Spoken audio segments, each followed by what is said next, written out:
The husband is hugging his wife and doesn't even realize that she is kissing his father-in-law. He says goodbye to his wife because he has to go to work. He asks his father to look after his wife. The wife also says goodbye to her husband, saying they'll see each other later. And after that, the husband leaves for work. As soon as they are alone in the house, they start kissing, not caring about the feelings of the man who went to work. And he outside realizes that he has forgotten his car key. Meanwhile, the couple of lovers are together. The father-in-law says that he thinks it's great that she's living there, and the woman says that she is very happy to live there, because she can always be close to her lover, so they can enjoy their time together.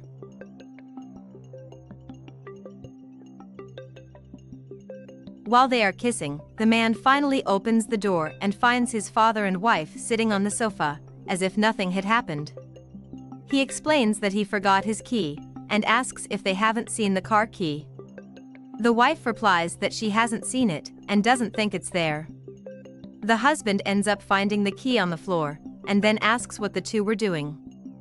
And the wife says that they were just talking on the couch.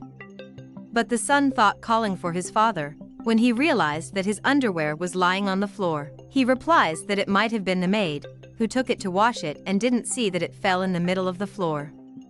He says that they don't make employees like they used to. The wife says that she's going to take advantage of the fact that her husband is home, because she wanted to give him some news. Then the wife reveals that she is pregnant, that her husband will be a father. The husband is very happy with the news, starting to jump with happiness to know that he will be a father. He hugs his wife and the two celebrate the news together.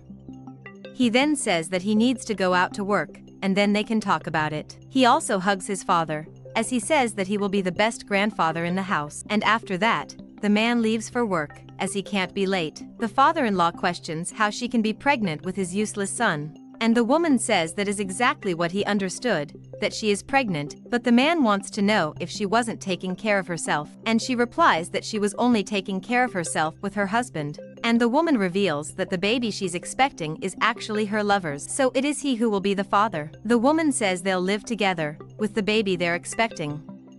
And the news makes the father-in-law very happy, wanting to show his happiness. Meanwhile, outside, the man meets the housemaid. She explains that she is a little late, but has arrived and will start work. The boss says that she shouldn't worry, that he was actually thinking that she would only work the next day. Then she actually remembers that that day was her day off, and so she says she will leave and come back the next day. But the boss says she can stay, because there's a lot of tidying up to do in the house. He says that she can take advantage of the fact that only her father and his wife are in the house, so she can work in peace. The maid says that's fine, and that she'll go in and see what they need. And the boss wishes her a good day's work. She finds the couple of lovers, and trying to disguise herself, she shouts a warning that she has arrived, so that the couple can notice her arrival. The father-in-law questions what the maid is doing in the house, since it's not even her working day. He then lets the maid into the house. The maid enters the house, and explains that she made a mistake about her work day, but since she is in the house, she will do what she needs to do. The man says that he already understands that it's not his day. And he tells the maid to stay in the kitchen making food, and that she should stay there all day. He also tells them that his daughter-in-law is going to live with them in that house. The maid says that she is happy about this.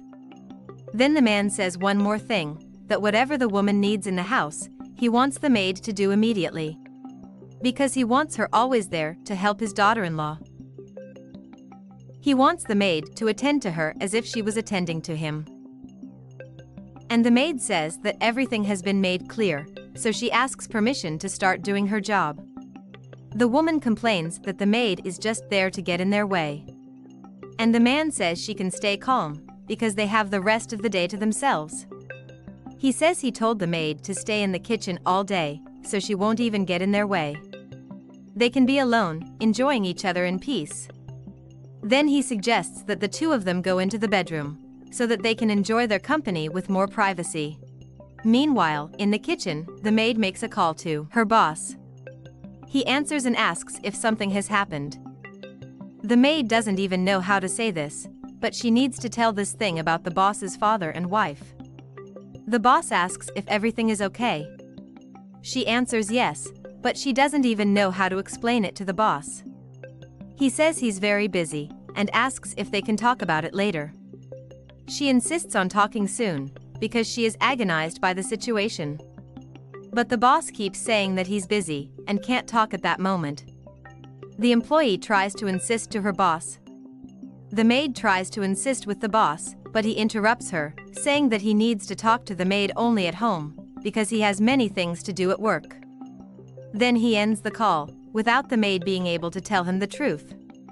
Meanwhile, upstairs is the father-in-law and daughter-in-law, with their hidden affair. The maid notices the downstairs empty, and goes up the stairs quietly, in an attempt not to draw their attention. Slowly she opens the bedroom door, entering the room without the couple noticing her presence. Then she ends up filming evidence that they are having an affair. When she has filmed everything she needs, she leaves the room immediately. But the woman eventually hears a noise from the door, and gets up startled by it. Her lover says it was no big deal. Meanwhile, the maid again calls her boss. He complains, because he has told her several times not to call, because he is busy. But she keeps insisting that she needs to talk to him, and the boss says not now. Then the maid says that he doesn't need to listen to her, he should just take a look at the video that she will send him. And after sending the video, the boss lets her know that he's going home right now. Later, the father-in-law asks her if she liked it. And the woman replies that she always likes it, but she wanted to ask her lover something. And he says that the woman can ask for anything she wants. Then she wonders if her lover remembers, when she told him about a beautiful shoe she saw at the mall. And she wants to know if her lover can give her some money so she can buy that shoe. He quickly answers yes, and takes some money from his wallet. He asks if that amount is good, or if she needs more. And she replies that this is more than enough, and thanks him for the gift. The man says that they should enjoy their time together more, because soon their son will arrive, and they won't have time for anything. Then he pulls his mistress aside, to enjoy some more time together, to have some more time alone. Meanwhile, outside the bedroom, the boss questions what is going on. The maid asks the boss to be calm, and not to do anything stupid, but he replies that he won't do anything foolish. Then he opens the bedroom door, and finds his wife with his father there. He uses the moment to make a phone call. And inside the room, one of the cell phones starts ringing, and it's his father's. He complains that it's his son calling, but answers the call anyway, knowing he can't refuse. The father questions what his son needs. And the son then asks if his father loves him. He then replies that he loves his son for sure. Again, the son asks if his father would ever lie to him. And the father replies that he would never lie, that he is blood of his blood. Then the son asks what his father is doing at that moment. He replies that he is resting. The son asks him if he knows what his wife is doing, and the father says that she must be somewhere in the house, because he doesn't really know where she is, that his son should call her to find out. Then the son says okay, he loves his father very much and leaves the room. While the father says he loves him too and ends the call. Then he asks the woman if they can continue where they left off after the son's interruption. And the woman says yes, and kisses her lover again. Outside the room, the maid says she is very sorry for the situation. The boss says it's okay, and asks her to help him do something. She agrees, but doesn't know what they can do.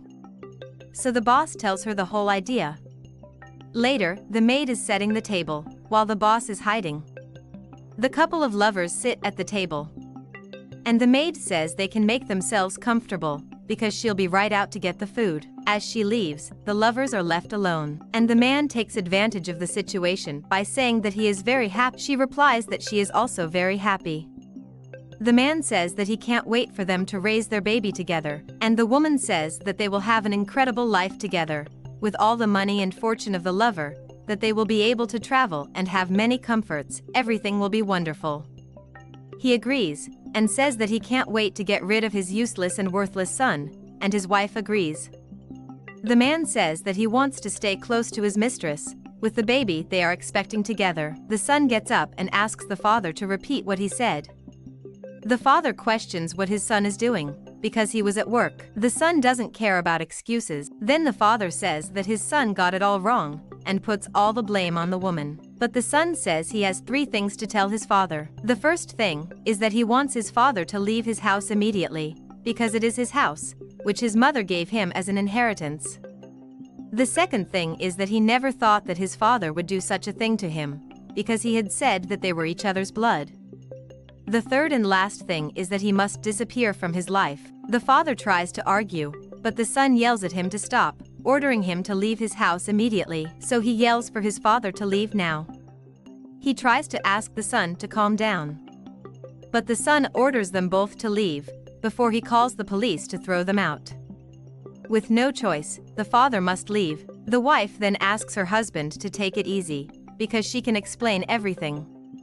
She says that she was with his father, but it was only because of money, because they were going through a bad time. But he doesn't want to hear her explanations and excuses anymore, because he's tired of it. He orders his wife to leave his house as well. She tries to ask for calm, still wanting to explain about the whole situation, but the maid shows up, ordering her to stop it. She orders the woman out of the house immediately, or she'll make a mess of it. The woman asks her husband not to let the maid talk to her like that, but the maid pulls her by the hair and takes her out of the house quickly, without letting her say anything else. The man is left alone crying after a day full of disappointments. The maid tells him to take it easy, that it's better to suffer with the truths than to be deluded by the lies. She says it will be a very difficult time, but she will always be by his side to help him get through it, and she will never abandon him.